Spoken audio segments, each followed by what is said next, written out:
Asauddin Owaisi.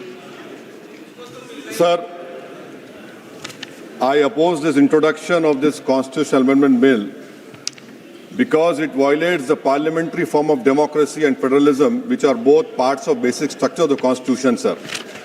Sir, this is not about the one reservation. The main goal is to make South rule and other areas the ruler and completely erase the representation of OBCs and Muslims from the elected legislature. Sir, federalism is the basic structure of the Constitution. By removing the delimitation freeze, it gives more seats and power to larger population while denying a fair voice to smaller population. This again is a violation of federalism, which is part of basic structure, sir. Sir, the Hindi heartland has 38.1%. It will increase to 43.1%. Southern states will decrease from 24 to 20%.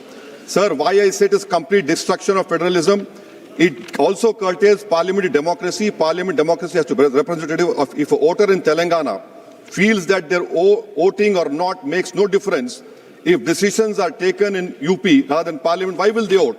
Thirdly, sir, it violates our own direction 19A2. Minister has to give 7 days notice of a motion for introducing a bill in this house. Similar copies of the bill have to be introduced, need to be given to members 2 days before the introduction.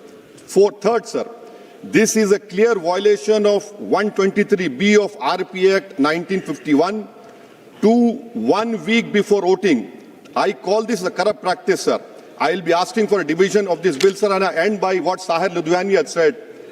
यहाँ पर गरीबों से मतलब जुनूबी हिंद के लोग, मुसलमान और OBC, इसका साहिर लुधियानी ने कहा सर, शहंशाहों के गरीबों से ताल्लुक ही नहीं, एक शहंशाह ने दौलत का सहारा लेकर हम गरीबों की मोहब्बत का उड़ाया मजाक।